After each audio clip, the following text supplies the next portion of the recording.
কাইলৈ দ্বিতীয় পৰ্যায়ৰ যি পঞ্চায়ত নিৰ্বাচনৰ ভোট গ্ৰহণ অনুষ্ঠিত হ'ব আৰু এই মুহূৰ্তত দেখিবলৈ পোৱা গৈছে যে পলিং সমূহ আৰু বিষয়াসকল ইতিমধ্যে নিজা নিজা ভোট কেন্দ্ৰত উপস্থিত হৈছে আৰু এই মুহূৰ্তত মই উপস্থিত আছোঁ যোগীঘোপাৰ ঔডুবিৰ দগাচিপাৰা এখন বিদ্যালয় অতি দুৰ্গম অঞ্চল নাওৰে তেওঁলোকে আহি পাইছেহি এই ভোট কেন্দ্ৰত আৰু ভোট কেন্দ্ৰত মোৰ সতীৰ্থ সেই দৃশ্যাংশ দেখুৱাব কিদৰে পলিং এজন বিষয়াসকল ইয়াত কিন্তু উপস্থিত হৈছে আৰু দগাচিপাৰা যি প্ৰাথমিক বিদ্যালয় আছে আৰু সেই বিদ্যালয়খনত তেওঁলোকে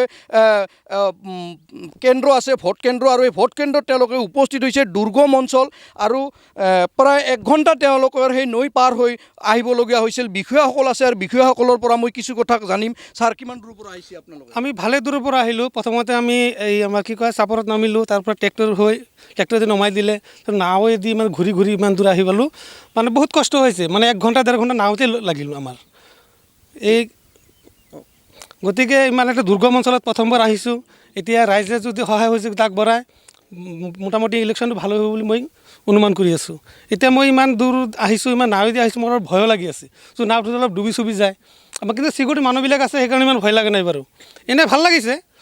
বাট এই ইমান দুৰ্গম বা ইমান ফাৰ্ষ্ট টাইম মই আহিলোঁ ইয়াতে লাইফ জেকেট আছে নে নাই লাইফ জেকেটটো নাই লাইফ জেকেট নাই নাই চাগে নাই চাগে আছে নেকি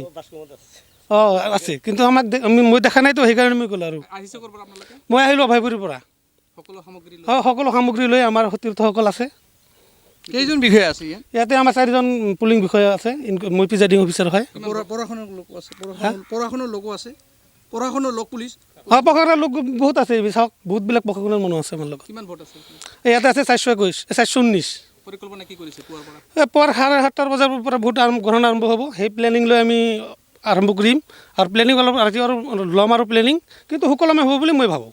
এই অঞ্চলবিলাক থকা লগা এইটো দেখা যাব ইয়াতে মানুহবিলাক আছে আমাৰ বিয়লবিলাক আছে এওঁলোকৰ লগত আলোচনা কৰিম কেনেকৈ থকা যায়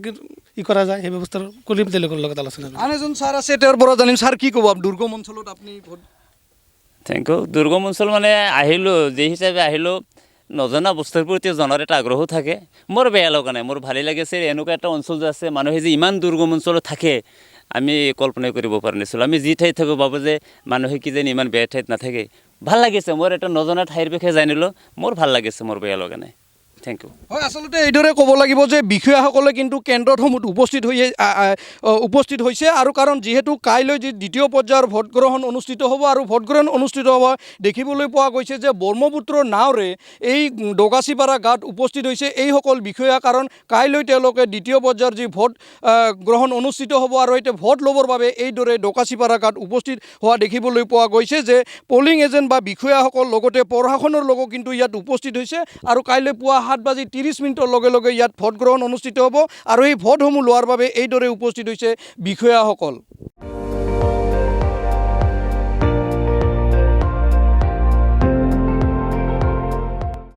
আপুনি চাই আছে ND24 সৰ্বশ্ৰেষ্ঠ নহয় সৰ্বোত্তমৰ দৌৰ